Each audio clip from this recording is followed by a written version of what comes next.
All right, let's talk a little politics on the local variety in New York right now. And just one day after we asked if New York City Council Speaker and still Democratic mayoral frontrunner Christine Quinn, if you believe the polls from a little while ago, had lost her campaign mojo, a very personal admission from Quinn. In an interview with The Times, Quinn admits to her history of bulimia and alcoholism. She says they were brought on in part by the strain of caring for her slowly dying mother. Now, the poll quote from Quinn is, quote, "I just want people to know you can get through stuff. I hope people can see that in what my life has been and where it is going."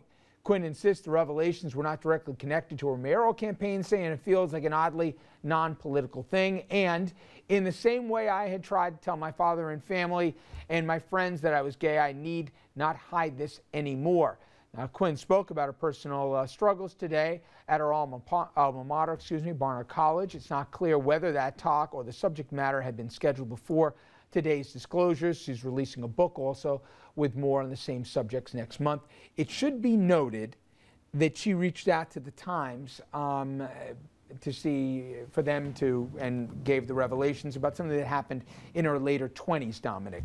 Now, I think it says a lot that we've gotten to a day and age, or at least we're in this part of the country, where revelations about coming to terms with both eating disorders as well as substance abuse or alcohol abuse here and overcoming those life hurdles, they're celebrated now. That's a good thing. But maybe it's the cynic, and I know we're going to talk about cynicism in a little bit, to say, why now and why reach out to the paper to tell everybody the personal story? You've covered enough into these races, it doesn't surprise you.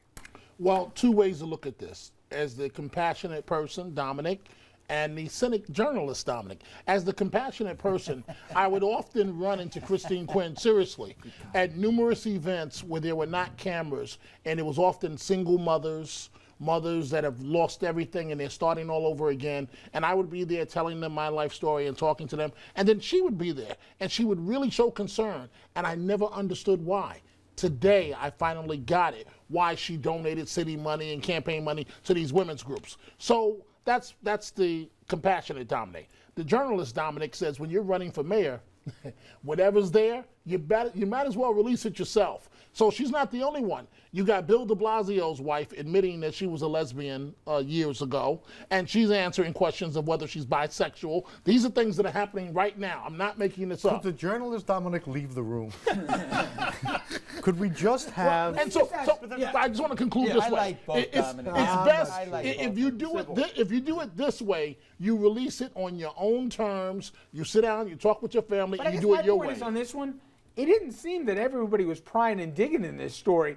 We don't know. They would have found. But I guess my question is, Congressman, is there in every campaign before it even starts a calendar where you say, beyond the events that you're planning, the fundraisers and debates and all this, let's get this human element of me out there in the month of May or in the month of June or in July? Well, maybe some do it that way, but I think some probably just look at the polls and then they say, you know, you're coming across pretty harsh.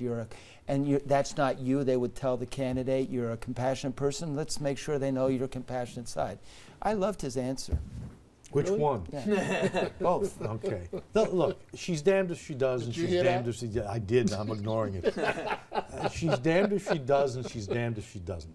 The Chris Quinn that I've gotten to know over the last several years has a great laugh, a terrific sense of humor, is self-deprecating in a lot of ways. The Chris Quinn who was appearing in the New York Times was loud, aggressive, vindictive and difficult. Yes. So, you know, again, everybody should relax. Everybody. And notice he yells at everyone to literally relax. Where's the compassionate Bronski? All right, now let's see how relaxed he is on this one.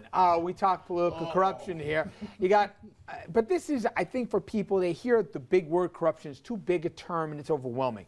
I want to use the case of William Boylan, Brooklyn Assemblyman. Already been charged with both soliciting bribes, misuse of state-paid expenses. But he was indicted again, this time for fraud, accused of steering taxpayer money to a nonprofit organization. Sound familiar? Then having the nonprofit use part of the cash to promote Boylan at community events, like T-shirts that read Team Boylan, etc. Richard, is this the biggest problem on the money front of it, or no? It's probably, interestingly enough, becoming what the evidence shows is the repeat pattern. where member item money has been used to fund community groups. Those community groups doing appropriate things. That's what the evidence shows. The evidence doesn't show that it's about second jobs, because the guys and the women who wrote second jobs don't. It's except for Bruno. Well, no, there are some, but it's isolated. No, it's more this If you actually use these analyses as evidence of what the remedy is, you might actually get somewhere. It's a discussion worth having. Unfortunately, most of what's going on in Albany in terms of the chattering class's reaction is that they're finding those things that buttress their pre-existing conditions, opinions. And if you thought we ought to do public finance, you're saying this is an argument for public finance. If you thought you ought not to do public finance, you're saying that we ought not to do public finance. There's been little in the way of effective conversation, and that's what I think is most lamentable. This is the kind of scam, Dominic, you've been talking about for a while? This exact thing, right? Exactly. It's almost like three-card Monte. And you know what? I could tell you from looking at them, the lawmakers, which ones are doing it.